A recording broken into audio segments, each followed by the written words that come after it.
ক্ষুদিরাম বসুর গ্রামেও 5 কোটি বরাদ্দ। মোহবনী ডেভেলপমেন্ট অথরিটিকে বরাদ্দ রাজ্য সরকারের। বীর বিপ্লবীর জন্মস্থানে দাঁড়িয়ে একাধিক ঘোষণা মুখ্যমন্ত্রীর। এখানে একটি মিউজিয়াম, ক্ষুদিরাম বসুকে নিয়ে একটি গ্যালারি, একটি লেজার শো, আলো শো এর ব্যবস্থা, এবং এখানে যারা বাইরে থেকে আসবেন, যারা এখানে আসবেন ইতিহাস লিখতে, গবেষণা করতে, তাদের জন্য থাকার আবাস, সব মিলিয়ে একটা পূর্ণাঙ্গ ডিপিআর তৈরি হবে। তার অর্থের কোনো অভাব হবে না। আমি প্রাথমিকভাবে 5 কোটি টাকা মোহবনী ডেভেলপমেন্ট অথরিটিকে বরাদ্দ করে গেলাম। আমি চাই অক্টোবর মাসে যখন বর্ষা চলে যাবে পূর্ণোদ্যমে কাজ শুরু হবে, এবং আগামী বছর আমি যেন এখানে এসে যা যা বলে গেলাম এগুলো চোখে দেখতে পাই। এ দায়িত্বটা আমি জেলা শাসককে দিয়ে গেলাম।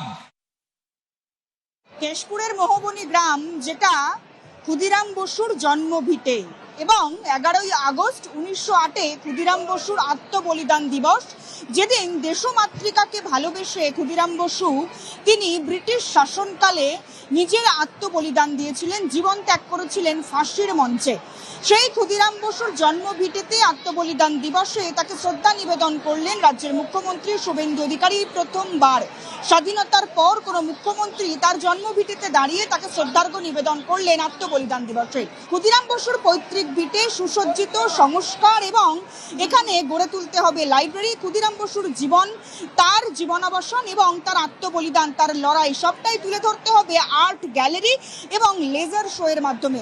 পাশাপাশি যারা এই জন্মভিটেতে ঘুরতে আসবেন কিংবা ইতিহাস চর্চার কারণে আসবেন, তাদের জন্য তৈরি করা হবে আবাস, বিশেষ করে আবাস, অর্থাৎ টোটাল একটা ডিপিআর তৈরি হবে, যার জন্য ইতিমধ্যেই রাজ্য সরকারের তরফ থেকে রাজ্যের মুখ্যমন্ত্রী শুভেন্দু অধিকারী তিনি 5 কোটি টাকা প্রাথমিকভাবে দিয়ে গেলেন জেলা শাসক, জেলা প্রশাসককে। তার পাশাপাশি যত টাকা লাগে রাজ্য সরকার ক্ষুদিরাম বসুর পৈতৃক ভিটে নতুন করে সাজাতে, সংস্কার করতে প্রদান করবেন বলেও কথা দিয়ে গেলেন কেশপুরের মোহবনীর মাটি থেকে রাজ্যের মুখ্যমন্ত্রী শুভেন্দু অধিকারী।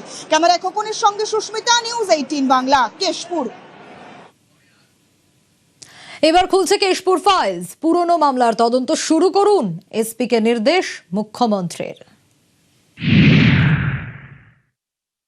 আমি এসপি কে বলে গেলাম, অনেক অত্যাচার সহ্য করেছে নরেন্দ্র মোদী জিন্দাবাদ বলার জন্য অনেক মানুষ। সমস্ত মামলা প্রত্যাহার করবেন, সমস্ত মামলা।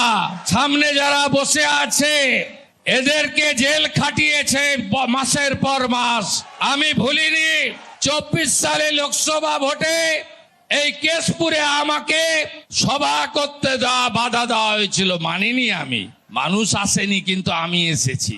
আমি কিচ্ছু বলিনি। মাননীয় এসপি, ওই মামলাটা আপনি বের করবেন। যারা জড়িত ছিল তাদেরকে আমি জেলে দেখতে চাই। অনেকগুলো কেস খেয়েছি।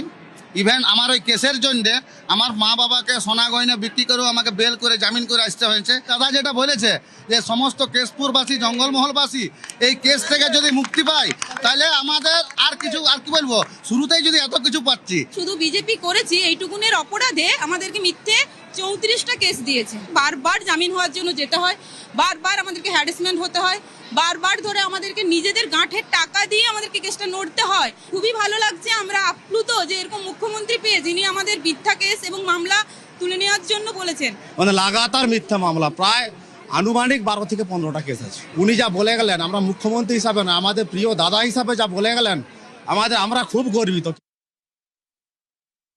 রাজনৈতিক হিংসায় বারবার সংবাদ শিরোনামে উঠে এসেছে কেশপুর। পশ্চিম মেদিনীপুরে রাজনীতির ইতিহাস বরাবরই উত্তপ্ত।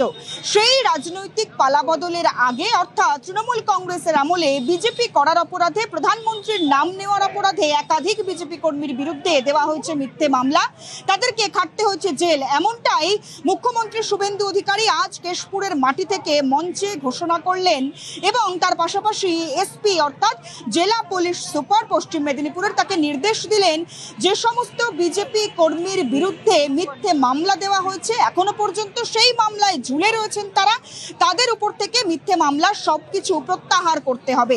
তার পাশাপাশি সকল বিজেপি কর্মীকে অভয় দিলেন তিনি, এ রাজ্যে হবে উন্নয়ন, এই জেলায় স্কুল, হাসপাতাল, রাস্তাঘাট, আলো এবং সার্বিক উন্নয়নে শুভেন্দু অধিকারী তার যে ওতপ্রোত ভূমিকা, সেই ভূমিকা এবং দায়িত্ব কর্তব্য তিনি যথাযথভাবে পালন করবেন।